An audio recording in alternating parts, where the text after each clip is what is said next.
Pirate CSG is the world's first constructible strategy game. Players put together fleets of ships from factions both real and fantasy, sailing the high seas, searching for treasure. Players' fleets can be made up of a variety of units, including square-masted ships, eastern junk vessels, war-propelled galleys, blade-wielding scythes, and even krakens and giant crabs. Crew your vessels with captains, explorers, oarsmen, and the undead. Equip your ships with the finest gear, and load unique and mysterious treasure on your journey to riches. The objective of the game is to unload the most treasure to your home island. Treasure can be obtained in two ways: commanding your fleet to dig it out of the ground on wild islands, or through sinking opponents' ships, sending them to Davy Jones' locker.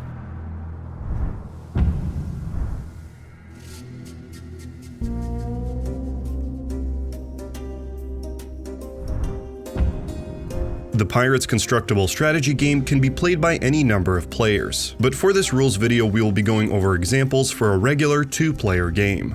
To set up the game, players first agree on a build total amount, then each bring a fleet that is worth less than or equal to the agreed upon number.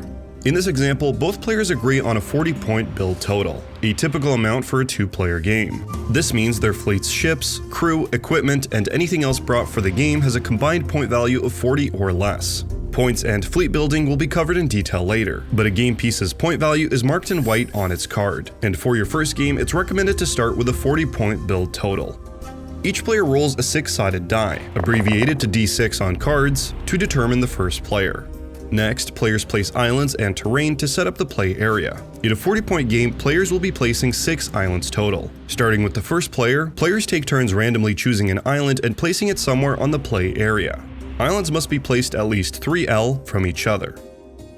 Distances in the Pirate CSG are described and measured exclusively through L and S units, color-coded red and white respectively. The length of L is the distance from the start to the end of this red strip along the long side of a card, while S is the distance from the start to the end of the white strip on the short side. L and S may be combined or show up in multiples to measure lengths, such as in the case of game setup when placing islands.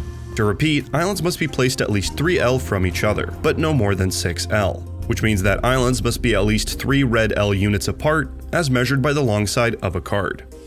Next, if playing with terrain, players place them in the same order as islands are placed. Terrain is optional but recommended to use, and the number of terrain pieces are agreed upon by both players before the start of the game. Terrain can be placed anywhere on the play area, but each piece must be placed at least S from any island or other piece of terrain. The different types of terrain and their corresponding rules will be covered in the terrain section of this video.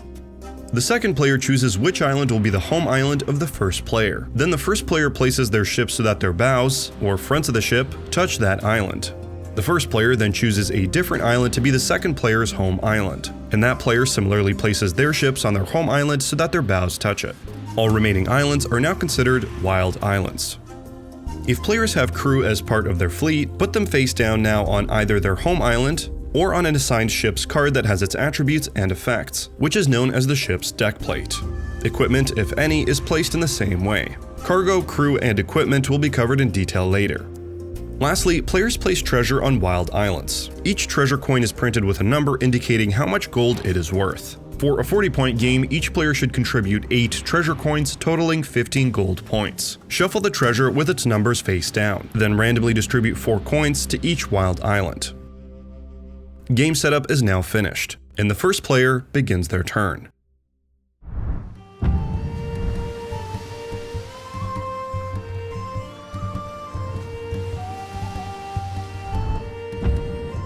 During their turn, a player can give one of 4 actions to each of their ships or game pieces in their fleet that can be given actions: move, explore, shoot, or repair.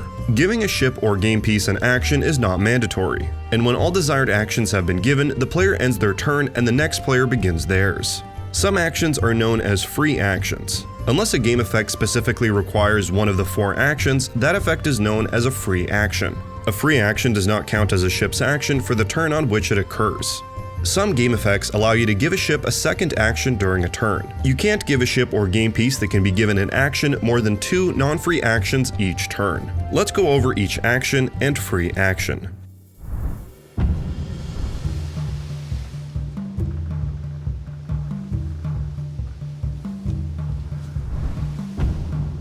A ship or game piece can move up to its total distance as an action. A piece's base move value is found in the top right of its deck plate card, and this value will be in L and S units. When moving a ship, always measure from bow to bow, specifically where the front of the ship touches the table. If a ship has a combination move such as L plus S, you can choose to move her either L or S first and change direction between each move. Otherwise, you cannot change direction in the middle of an L or S unit, only after completing an L or S as part of her move. That being said, you are not required to use the full length of the segment to move, but any unused length is lost as you begin the next segment. If a ship touches another ship or an island during her movement, she must stop, even if she could move farther that turn. If a ship ends their move touching an island or ship, there are additional free actions a ship can take as part of docking, ramming, and towing, which are covered later. Here is an example of a move action. During a player's turn, they decide to give their Windjammer a move action to get closer to a wild island. They first check the base movement value of the ship, which is S plus L, and add any bonuses, of which there are none. Because it's a combination move, they can choose which measurement to move with first. In this move action, they choose L first. They use the red L length of a deck plate card to measure from bow to bow of the new location, turning the ship as part of the whole move. They then move the ship S forward using the same bow to bow move procedure. That ship's move action is now complete. Keep in mind that you measure the bow where the ship touches the table, ignoring any masts or parts where the bow extends upwards.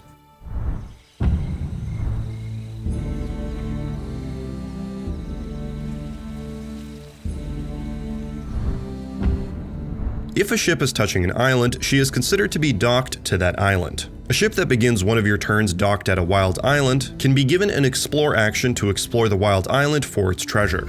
During the Explore action, look at all of the treasure on the island without revealing it to any other players, and choose as much treasure as you want to take within the ship's cargo capacity limits.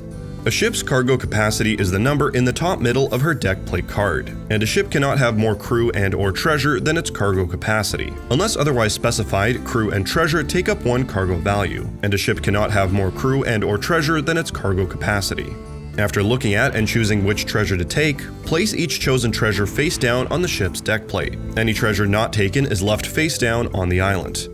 When your ship leaves the wild island in a future action, mark that you have explored that island by leaving a token, such as a bead or pennant, on the island. In a future action, if you dock at an island that you have already explored, you can explore it again as a free action.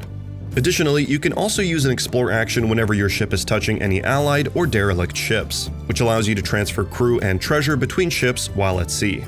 When your ship docks at your home island, you must unload all treasure worth gold points onto that home island as a free action. In a two-player game, treasure is unloaded face up. Here is an example of an Explore action. In a previous turn, Royal Rover docked at this unexplored wild island. This turn, her owner decides to give her an Explore action. The player looks at all of the face-down treasure on the island, and sees that there are 2 3s, a 1, and a 2. The player checks the rover's remaining cargo capacity, which is 2, and takes both 3s, leaving the other 2 treasure pieces face down on the now explored wild island. In a future action when the ship will leave that island, the player will leave a marker to signify that the island has been explored by them, and they will be able to explore that island later as a free action. It's important to note that for the opponent, that island is still considered a wild island, so they will need to explore it to look at and load its treasure.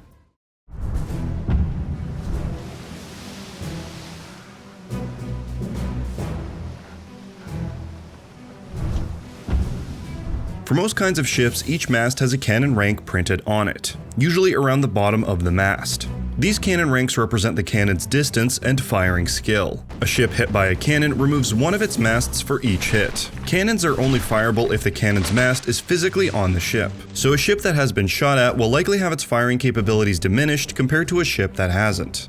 Besides on the ship itself, cannon ranks of a ship are found in the top right of its deck plate, and have 2 factors. The color of the die face is the range of the cannon, white for S and red for L, and the number is the value that you must exceed on a die roll in order to hit with that cannon. When a ship is given a shoot action, it may fire each cannon available, provided that they have valid targets and a clear line of fire. First, check that each cannon you wish to shoot is in range of the target. To measure, use the distance of the cannon from the associated mast center point to any part of the target. If this line crosses your own ship's masts or sails, any island or other ships other than the target the line is drawn to, the shot cannot be made. If cannons are in range and their line of fire is unobstructed, you may fire them. To resolve a shot, roll a d6 for each firing cannon. Compare the die result to the cannon's rank. If the die roll is higher than the cannon's rank, it hits. When a ship is hit, that ship's player chooses and eliminates, meaning removes from play, one mast from their ship of their own choice. If the die roll is lower or equal to the rank, then nothing happens, and the shot is considered to have been missed. A die roll result of 1 automatically misses, regardless of any modifiers or effects that would make it a hit. When a ship loses her last mast, she is considered derelict. Derelict ships may only be given explore or repair actions, but otherwise can still carry treasure and crew. If a derelict ship is hit, she sinks. When a ship sinks, remove her and any crew or equipment on her from the game. In a 2-player game, if a ship sinks with treasure on her, add together all the gold on the sunken ship and divide it equally between the ship's controller and the player who sank the ship, with any remainders given to the player who sank the ship. The treasure gained this way is placed on your home island as a free action. If there are more than 2 players, all treasure on board sunken ships are removed from the game, and not split between players. Here's an example of a shoot action. During their turn, a player gives their HMS Leicester a shoot action. They check all of their currently active cannons and see what enemy ships are in range to shoot. The front 3 cannons are in range, but the stern side cannons are not. The player announces that they will be shooting with their front 3 cannons targeting the opposing HMS Lord Algernon. They go to roll for the first cannon. The first cannon has a rank of 3, so the die roll result has to be higher than this number in order to hit. They roll a 4, so it's a hit. The HMS Leicester has an ability that allows her to eliminate 2 masts with 1 hit, as written on her deck plate, so the opponent removes 2 masts of their choice from the hit ship. The HMS Lord Algernon now has no masts, so she is considered derelict. Next, the current player rolls for the second cannon, a 3, which is not higher than the rank of the cannon, so this is considered a miss. Finally, the player rolls for their last cannon that was in range, and rolls a 6, a hit. Since the hit ship was derelict, she sinks and is removed from the game. As this is a 2-player game, any gold on a sunk ship is distributed evenly between players. This ship had 1 piece of gold on it worth 5, so change must be made using the highest denomination possible. In this case, the player who sank the ship gets a coin worth 3, and the owner of the ship gets a coin worth 2. The shoot action has now concluded, and the current player continues their turn.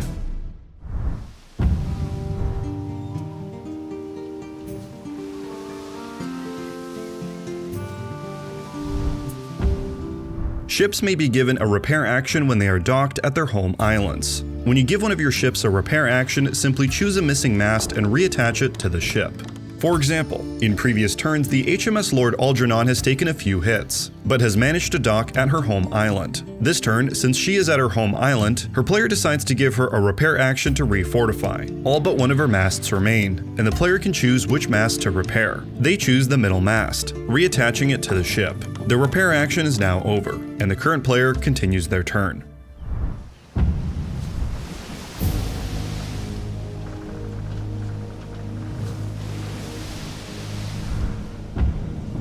After any non-derelict ship resolves a move action, if any part of her bow physically touches any part of an enemy ship, she rams that ship. When this happens, roll a d6. If the result of the roll is higher than the number of masts remaining on the enemy ship's player must choose and eliminate 1 mast from that ship. Unless an enemy ship becomes derelict from being rammed, the ramming ship automatically becomes pinned. Ships cannot ram each other while they are pinned. A ship typically only becomes pinned after ramming another ship. A pinned ship can't move until the other ship moves away or has no masts remaining. Pinned and rammed ships can still be given shoot actions as normal. After a ship rams another ship, either player may initiate one, and only one, boarding party as a free action. The player whose turn it is gets to decide first. If either player does, regardless of which, each player rolls a d6 and adds the result to the number of masts remaining on their ship involved in the ram. The player with the highest total can eliminate 1 crew on, or take 1 treasure from the other ship. The specifics of either are decided on by the losing player. In the case of a tie, nothing happens.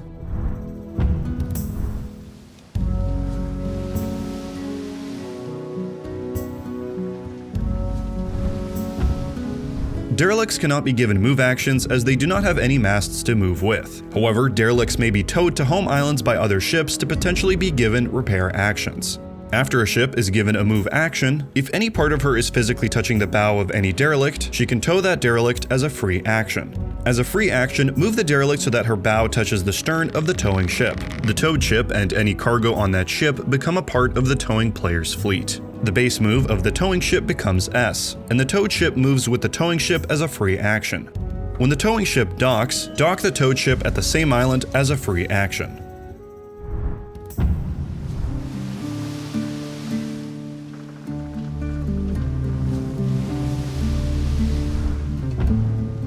You may occasionally want to sink your own ship rather than have her fall to your opponent. At any time during your turn, you could declare that you would like to scuttle one of your derelict ships as a free action. Roll a d6. On a result of 5 or 6, that derelict ship sinks at the beginning of your next turn. If an opponent begins to tow that ship before the beginning of your next turn, the scuttle attempt fails. All crew and treasure on a scuttled ship are eliminated when she sinks.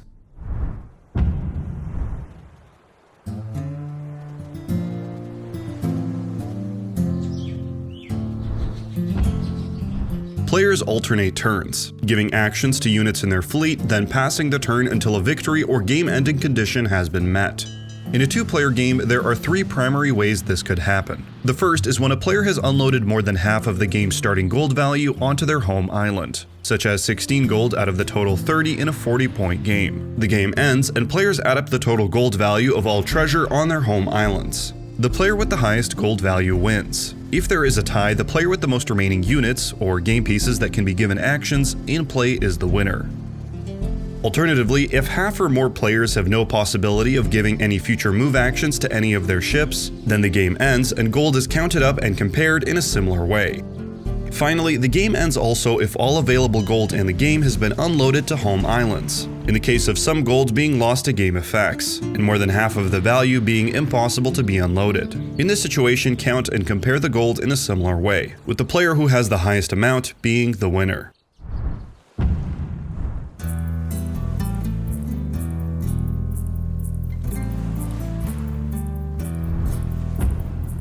Crew sail on vessels in your fleet and provide special abilities or effects, usually to help the ship perform additional actions. Crew are separated into 2 main types, named crew and generic crew.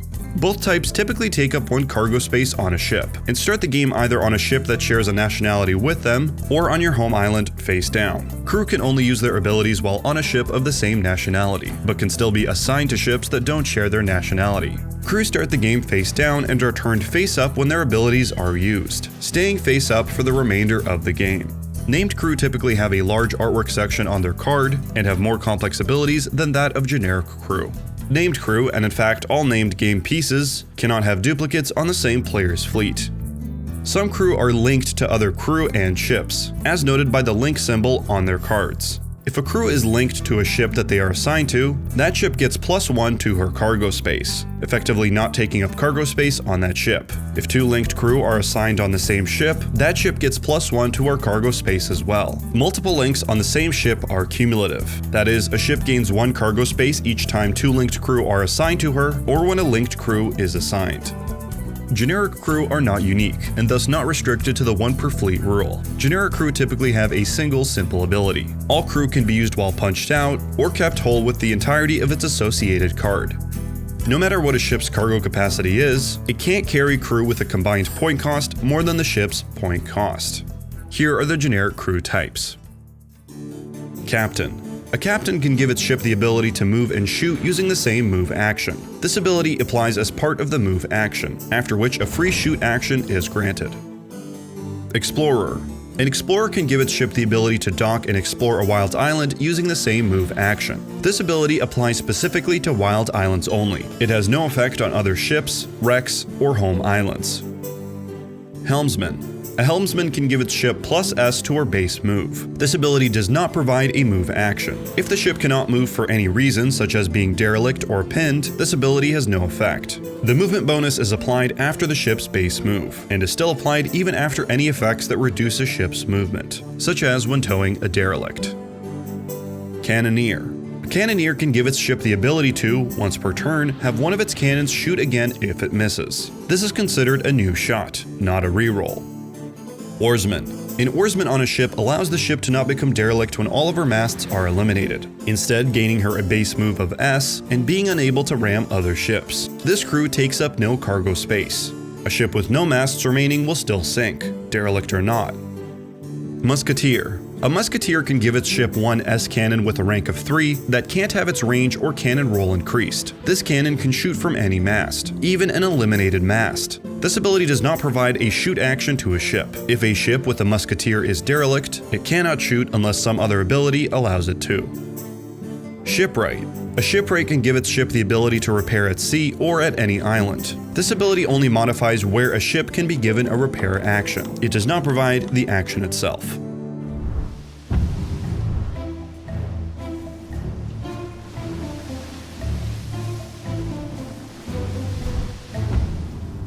Equipment represents cutting-edge technology that affects the game and your ships in special ways. These can include different kinds of shot types for your cannons, like a fire shot or a double shot. If you have included equipment as part of your fleet, put it face down on your home island or on the deck plate card of the ship to which you assign it at the start of the game. Turn it face up when using the effect of the equipment.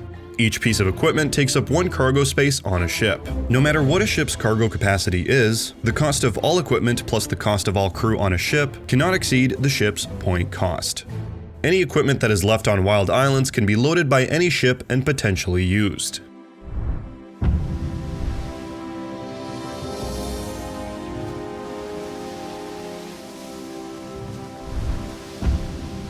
Events are special cards you can include when building your fleet. They represent major and minor occurrences that can surprise and hinder your opponents.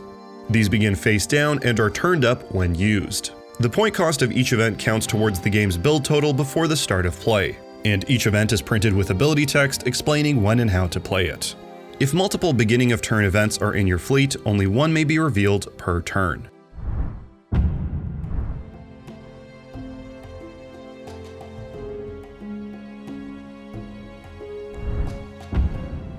Some treasures are unique.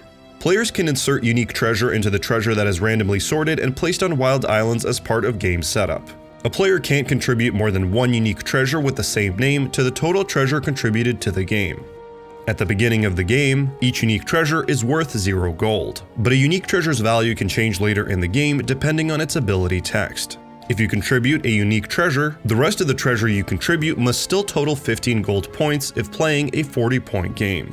A unique treasure does not take up cargo space, and must be taken by the first player to explore the island on which it is placed, unless the unique treasure specifies that it is loaded face down. In both cases, like other treasure, place it on the ship's deck plate card, and any ability that the unique treasure has comes into play as a free action. Unique treasure is removed from the game when it's on a ship that sinks.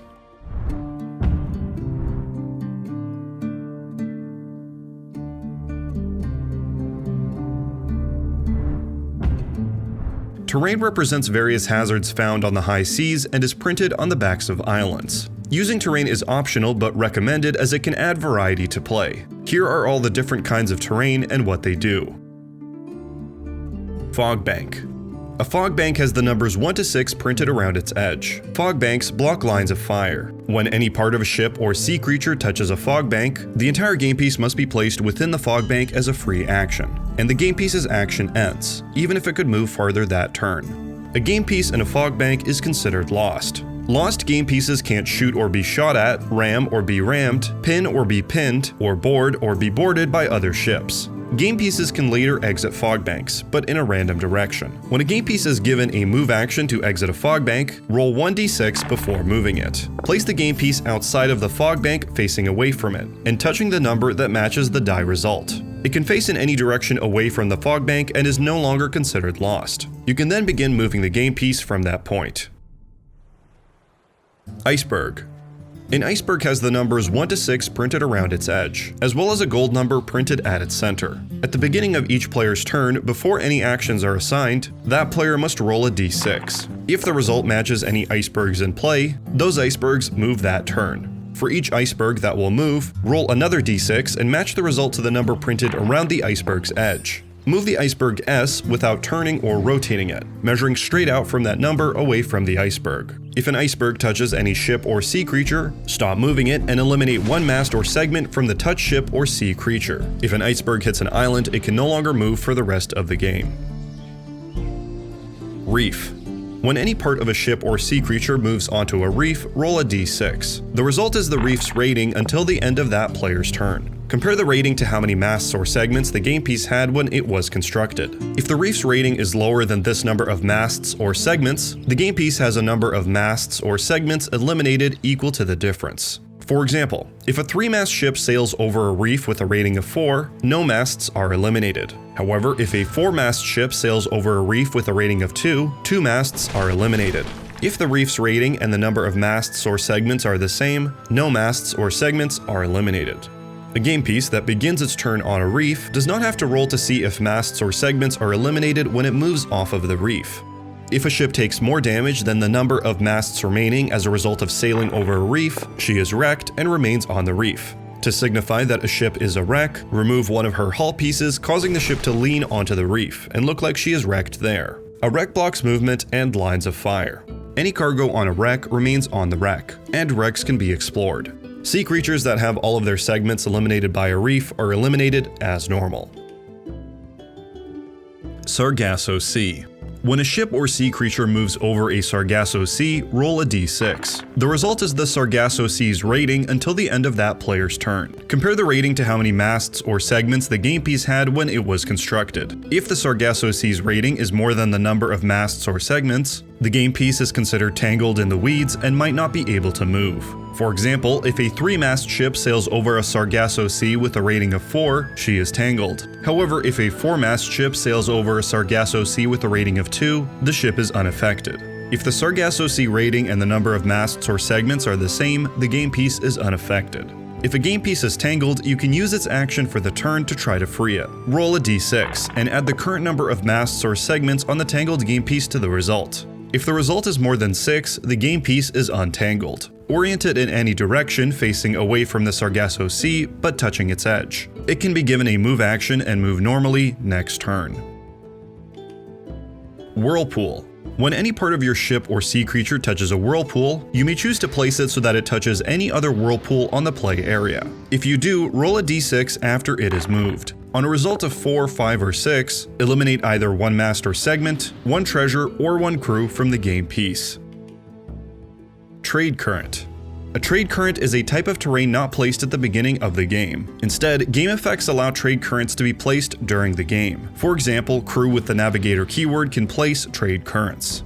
A trade current is friendly to the player who placed it. Once per turn, when a friendly ship moves over or begins her turn touching a friendly trade current, she gets +S to her base move. Mysterious Islands. Mysterious islands are special islands that have a unique symbol on the front and game text on the reverse side. They are not considered terrain, and are placed as regular islands so that the symbol side is face up, hiding the text on the reverse side. Mysterious islands chosen as home islands might show game text when placed with the symbol face up. Before starting your game, choose whether or not you want to use that island's special effects. Mysterious islands that don't show game text when placed with the symbol face up function only as home islands when chosen as home islands. They are not flipped over to reveal their special effects when ships dock at them. When you dock at a mysterious island with any effects showing, before any other action is taken, including any free explore action, roll a d6 for special effects as indicated by the table on the island. The rolled effect occurs immediately, unless specified otherwise. Mysterious island effects are determined each time a ship docks there, so a ship might have different experiences on the same island. If you can't fulfill a mysterious island effect, ignore it. If you dock at a mysterious island with no special effects showing, immediately flip it over to reveal the effects and proceed as described previously. The island remains flipped over for the rest of the game.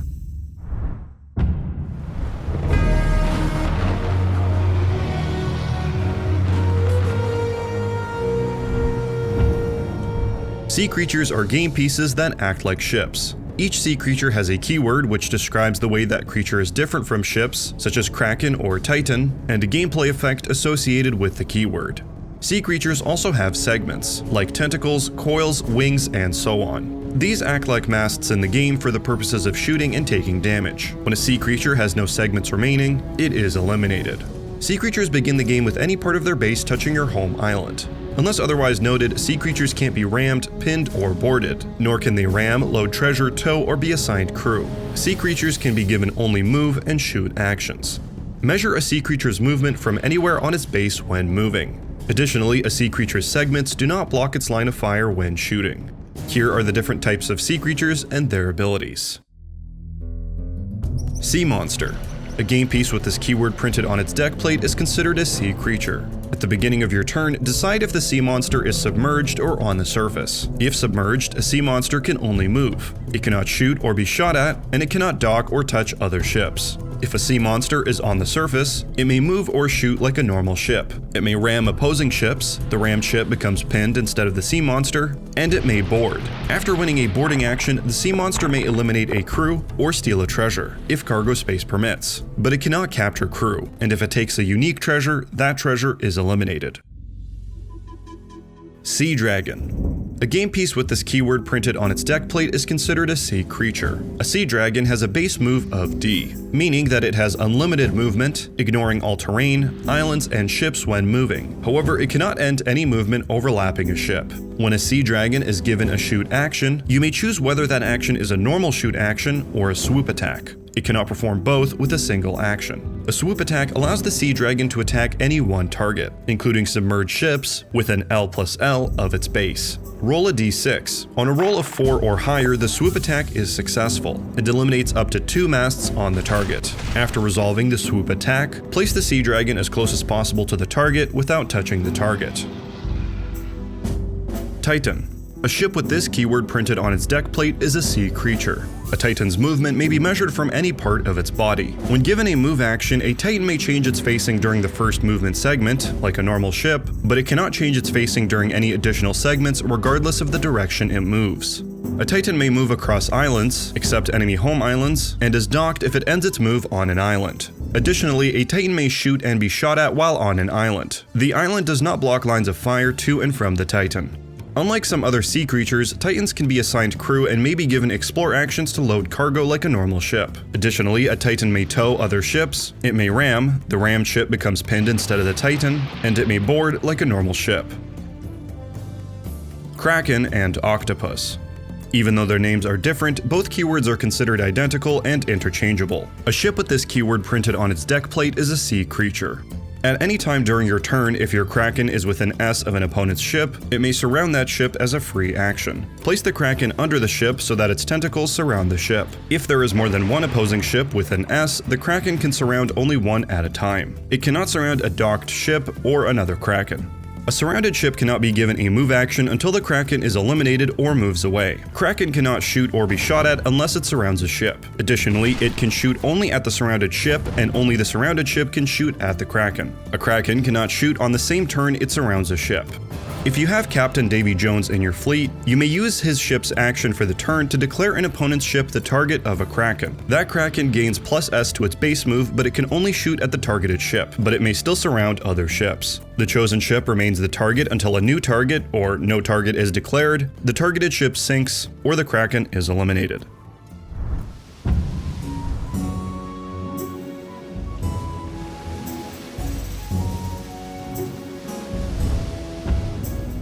Forts are buildings constructed on wild islands during play. They are built by paying their gold cost and can fire at any nearby units, but can also be fired upon themselves. Fort flags represent cannons, and you can customize a fort by placing flags on either its corners or walls. Forts are purchased and built during the game on wild islands you have explored. A wild island may only have one fort on it at a time.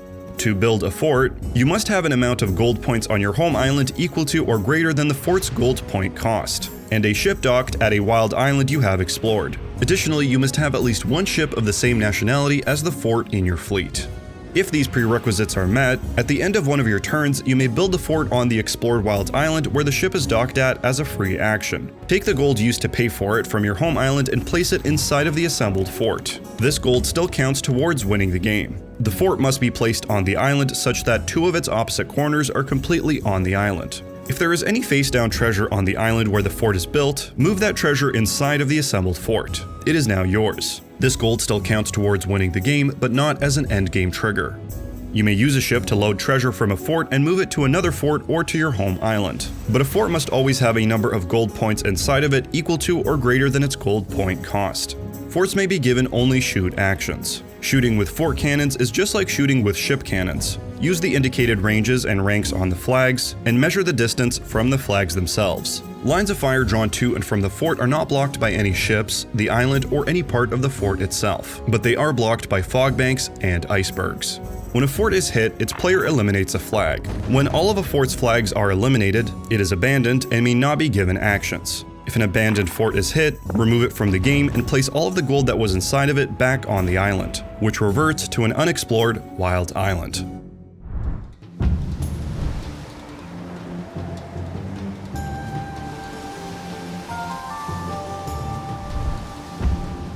There are many unique ship types and shapes. Usually with each non-standard type, there is an associated keyword that gives the ship additional effects. Here are the different kinds of ship types and their associated rules. Junk. Junks are a traditional Eastern ship, most commonly identified by their unique flat-bottomed hulls and battened sails that run parallel to the ship's keel.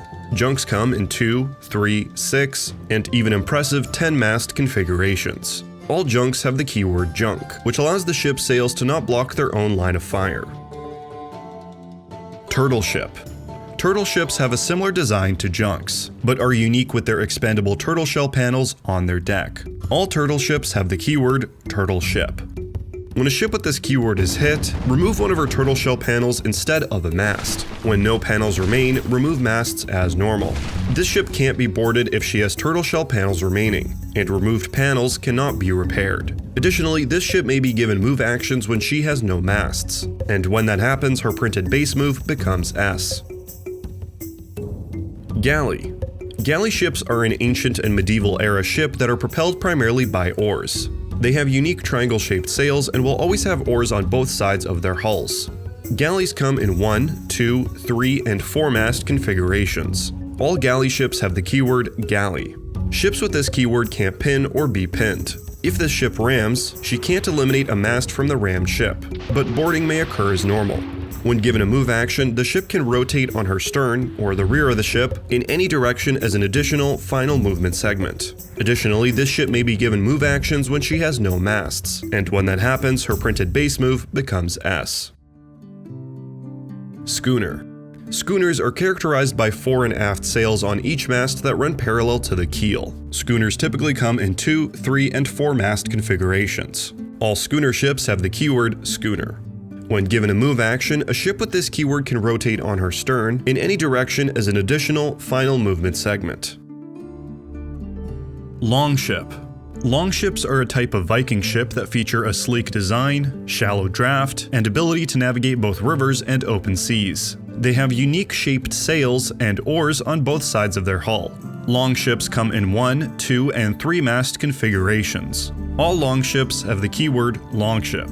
When you give a ship with this keyword a shoot action, roll 2 dice per mast and count each die as a separate attack, as if the ship had 2 cannons on each mast. This ship cannot pin or be pinned. If this ship rams, it gets +1 to her boarding roll. Additionally, when given a move action, this ship can rotate on her stern, the rear of the ship, in any direction as an additional final movement segment. This ship may also be given move actions when she has no masts, and when that happens, her printed base move becomes S. Icebreaker. Icebreakers are northern ships designed to navigate through ice-covered waters. They have a similar design to longships, but are unique in their pointed hull on the bow. Icebreakers only come in a 3-mast configuration, and have the keyword icebreaker. A ship with this keyword ignores terrain, except icebergs, when she is given a move action. This ship can ram an iceberg as if ramming a ship. If she does, remove the iceberg from the game, instead of eliminating one of this ship's masts. Submarine. Submarines are sealed, motorized vessels able to navigate under sea level. They feature a unique design and come in 2 and 3-mast versions. All submarines have the keyword submarine. A ship with this keyword on its deck plate has removable hull pieces that are treated exactly the same as masts on a ship. At the beginning of your turn, decide if the submarine is submerged or on the surface. If submerged, lift the submarine's hull from its base, so only the spine is showing. The hull is set aside and is still used to track damage to the submarine. When the submarine is on the surface, replace the hull, minus any previously eliminated hull pieces. If submerged, a submarine can only move. It cannot shoot or be shot at, it cannot repair, it cannot dock, and it cannot be rammed. A submerged submarine may ram another ship, but regardless of success, it must immediately be moved S away from the target instead of boarding. If a submarine is on the surface, it functions exactly like a normal ship, except that it cannot pin or be pinned, it cannot tow or be towed, and it is not damaged when rammed. However, it can still board and be boarded normally. Catamaran. A catamaran is a vessel with 1 or 2 parallel hulls of equal size. They have a unique set of arms that connect 1 or 2 additional hulls and have sails that run parallel to the keel. Catamarans have a 2-mast single extra hull configuration and a 3-mast double hull configuration. Depending on the number of extra hulls, catamaran ships have the catamaran and double catamaran keywords, which have identical effects. A ship with this keyword can't be rammed. Each time this ship is hit, roll a d6. On a 5 or a 6, the hit is ignored instead. When this ship is successfully hit, eliminate a secondary hull instead of a mast. If no secondary hulls remain, eliminate masts normally. The secondary hulls cannot be repaired or replaced, but the masts can as normal. This ship can't be pinned or boarded if it has a secondary hull. Flotilla. A flotilla is a tower structure with a central mast surrounded by guns. Flotillas only come in a single flag configuration and have the flotilla keyword. A game piece with this keyword is treated like a ship with the following exceptions. A flotilla has a printed movement of T, meaning that it can only move when towed by a ship of its own nationality in its fleet. A ship may begin towing a flotilla by touching any part of it. When towing a flotilla, a ship uses its full printed base move, but any abilities of it or its crew that affect its base move are ignored. A ship may stop towing a flotilla at any time, where it remains until towed again or sunk.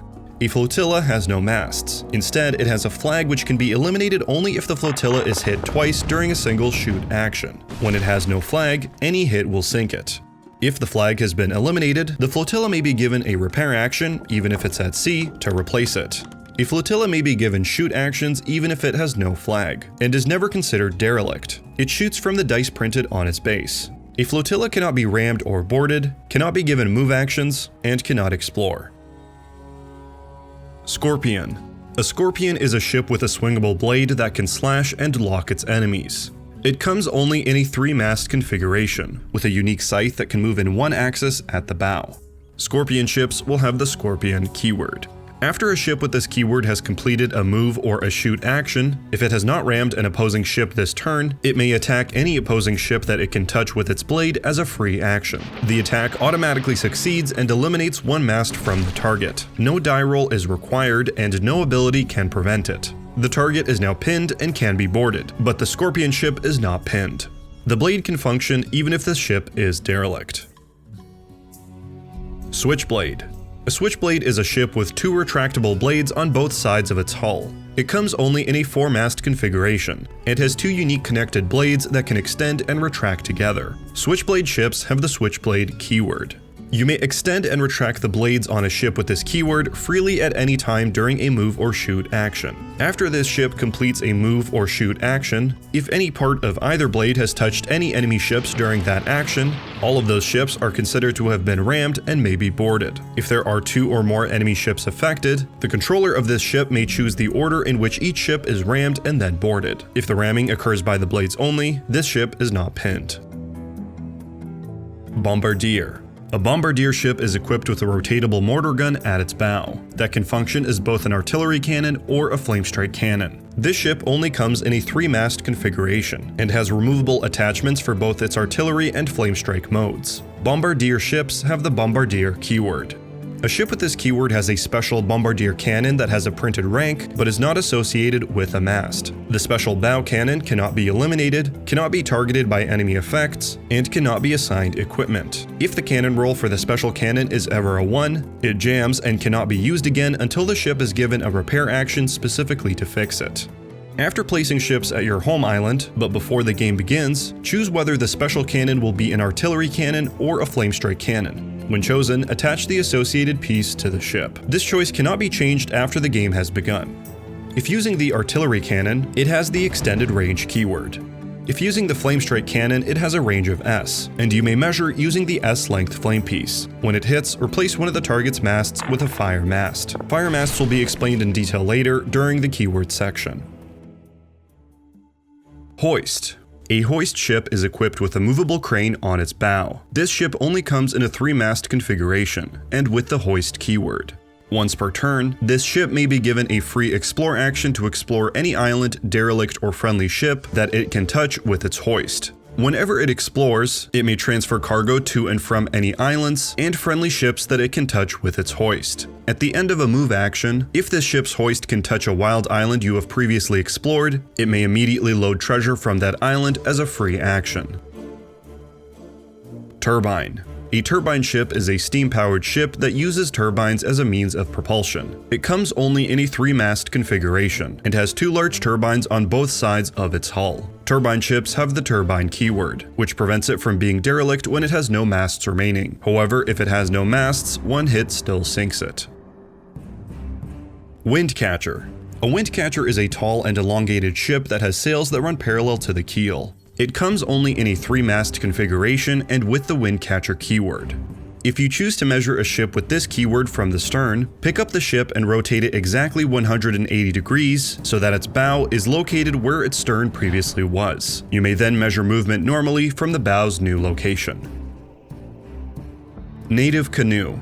A native canoe is a small boat designed for lakes and coasts. Its deck plates typically contain 5 canoes and a crew with the chieftain keyword. Each canoe only comes in a 1-mast configuration. Native canoes have the native canoe keyword.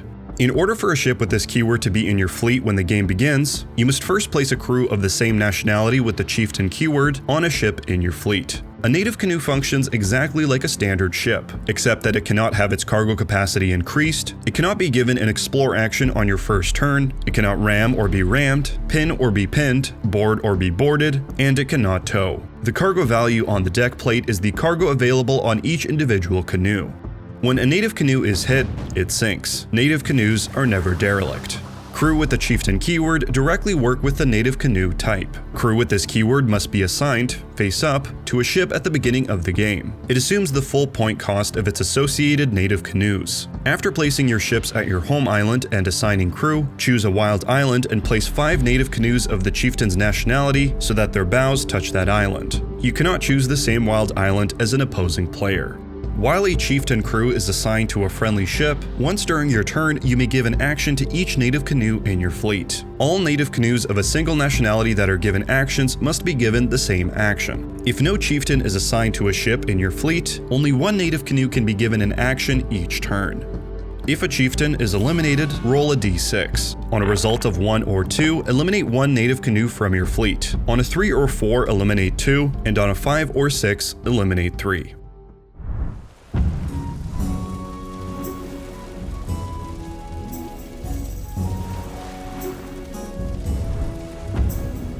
A keyword is shorthand of a game effect. If a card has a keyword, it will appear in bold on the card. When playing that card, follow the rules of that keyword in addition to any other ability text the card might have. Here are the rest of the keywords.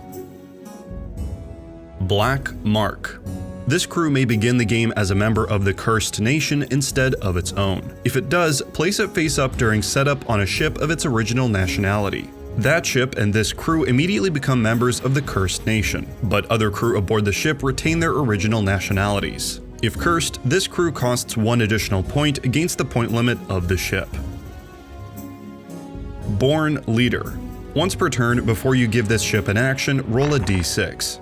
On a 5 or 6, this ship may be given the same action twice. Broadsides Attack. When a ship with this keyword is given a shoot action, you may reduce all of its cannon ranges to S, and then select a single target that the ship can attack, and to which all of its cannons can draw clear lines of fire. If you do, roll a single d6. If the result is higher than the ranks of all of this ship's cannons, ignoring eliminated cannons, they all hit and this ship scores 1 additional hit. If the result is equal to or less than even 1 cannon's rank, they all miss. No other abilities, including rerolls, die roll modifiers, offensive abilities of this ship, and defensive abilities of the target, can be applied to this shoot action. Cargo Master. All friendly ships of the same nationality as this crew get +1 to their cargo spaces. This crew takes up no cargo space. Dories. When her linked crew is aboard, this ship can unload cargo at your home island if she's within S of it. Emperor's Commander. This crew may use his abilities only aboard the Bao Chuan. Once at the beginning of each of your turns, roll a d6. On a result of 6, any ship in your fleet may be given 2 actions that turn. Once per turn, if this ship is within S of an island, you may mark that island as explored without docking at it. The island becomes unexplored in regards to all other players. Eternal. When this ship sinks, do not remove it from the game. Instead, place it docked with no masts at your home island. Its crew remain on board, but any treasure or other cargo, including equipment, that it carried is treated as if the ship sunk normally. You may repair the ship as normal at your home island. When a sea creature with this keyword is eliminated, do not remove it from the game. Instead, place it docked with no segments at your home island. It may then be given repair actions like a normal ship until it leaves your home island. Expatriate. This crew may use its abilities on board any ship. Any ship to which this crew is assigned gains the mercenary keyword. The ship retains its original nationality, but other crew of the mercenary nationality may also use their abilities on board. If this crew is assigned to its linked ship, add 1 to the result when the ship rolls for effect at a mysterious island. Extended range. This ship's printed cannon ranges are doubled, so L becomes 2L and S becomes 2S. Fear. For each enemy ship with an S of this ship at the beginning of this ship's turn, roll a d6. On a result of 5, none of the target's ship or crew abilities can be used that turn, and on a 6, the target's base move is reduced to S on her next turn. Filching gold. Once per turn, this ship can randomly take 1 treasure from any ship she touches. Firepot Specialist and Fire Mast. While neither are considered keywords, several cards can create fire masts. A Firepot Specialist can, once per turn when their ship is given a shoot action, have one of her cannons shoot a firepot at a target with an S of her. Declare which cannon will shoot the firepot before rolling the d6. If it hits, the ship's controller replaces one of her masts with a fire mast. At the beginning of every turn, roll a d6 for each fire mast. On a 5 or 6, remove the fire mast, but on a 1 or 2, the ship's controller replaces another of her masts with a fire mast. When a ship has only fire masts, she must be scuttled on her next turn. When a ship docks at her home island or at a fort, remove all fire masts as a free action. Ghost Ship. At the beginning of each of your turns, you may decide if this ship is ghostly or not. A ghostly ship ignores islands, terrain, and other ships when moving, but cannot end a move action with any part physically overlapping an island or another ship. A ghostly ship cannot ram or be rammed, pin or be pinned, board or be boarded, and cannot dock, but it may shoot and be shot at normally. A ghostly ship does not block lines of fire for other ships. Hostile. A game piece with this keyword cannot be in the same starting fleet as whatever follows the keyword, whether that is a specific game piece or any game piece of a specific nation. Limit. You can have only one game piece with this keyword in your fleet. Loyal. In order for a game piece with this keyword to be in your starting fleet, whatever is followed by the keyword must also be in your starting fleet, whether that is a specific game piece or any game piece of a specific nation. Marine. A crew with this keyword may use its abilities on your home island or any wild island. Whether on an island or a ship, this crew may be given its own shoot action each turn, like a ship. It has a 2S gun that may shoot from any location on the island or the ship carrying it. While on a ship, all other abilities and effects that refer to crew apply to this crew normally. This crew's shoot actions is independent of the ship's cannons. Any abilities that affect the ship's cannons have no effect on this crew. This crew may shoot even if the ship is derelict, or has already been given a shoot action this turn. While on an island, opposing players may attack this crew directly with shoot actions by targeting any part of the island. 2 hits during the same turn are required to eliminate it. Opposing ships may dock at and explore normally, but they cannot load this crew from the island. Unlike other abilities, the Marine keyword is cumulative. If 2 or more crew with this ability are on a ship, they may all use their ability during the same turn. Mercenary. This ship cannot dock at its own home island, and must begin the game S away from its home island. Navigator. When this ship is given a move action, instead of moving it, you may roll a d6. On a result of 3 to 6, place a trade current with an S of any friendly ship. The trade current cannot be placed in contact with any other game piece. Parlay. If a ship with this keyword is targeted with a shoot action, before any dice are rolled, this ship's controller may parlay for safe passage. In order to parlay, this ship must be carrying treasure coins, or you must have treasure coins on your home island. The attacker immediately receives 1 treasure from either this ship or your home island. You may select the location, but the specific treasure is chosen randomly. The treasure coin is placed directly on the attacking player's home island, and this ship cannot be shot at for the remainder of the turn. Ransom. If a crew with this keyword is captured or transferred to a ship opposing to its original owner, its other abilities cease to function regardless of nationality. Additionally, it is worth 5 gold to the capturing player when unloaded at their home island. If a crew with this keyword is eliminated or sunk by a player opposing to its original owner, it is immediately placed on that player's home island. It is worth 1 gold to that player. Once a crew with this keyword has been placed on the home island of a player opposing to its original owner, it cannot be loaded or removed by any ship or ability. Secret Hold. Enemy ships can't take or transfer treasure from this ship. Silver Explorer. A game piece with this keyword also has the Explorer keyword. Additionally, when this ship unloads treasure at your home island, any coin printed with a silver number is worth +1 gold. Treasure Ship. If this ship is linked to a crew, it must begin the game with that crew aboard. Crew do not take up cargo space on this ship, but their combined point costs can never exceed this ship's point cost, and their values cannot be reduced. Once per turn, this ship may move S after loading or unloading cargo. Unholy Light. After this ship completes a move action, she can look at all treasure on all islands with an L of her.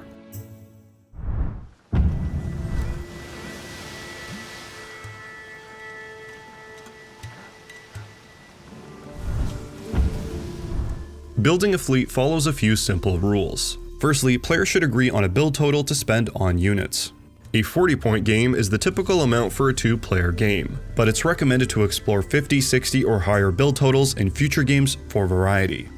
Each ship, crew, piece of equipment, sea creature, and other kinds of game pieces have their point cost featured prominently on their cards.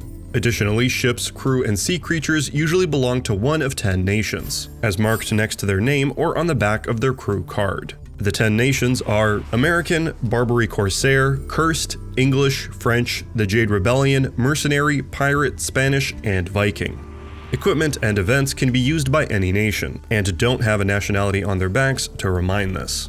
To build your fleet, purchase any combination of game pieces with points from your agreed upon build total. Players can build mixed nationality fleets. If a ship comes with a flag, she must fly it from her stern.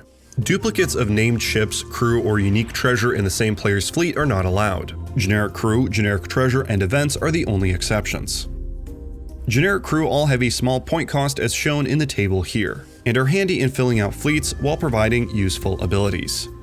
Beyond this, choosing your fleet will be based on the strategy you wish to pursue. Keep in mind that each crew, unless linked, takes up 1 cargo space on a ship, and a full ship will not have room to sail treasure back and forth. This concludes the rules video. Linked in the description are rules and resources that should answer any further questions you may have. Thanks for watching.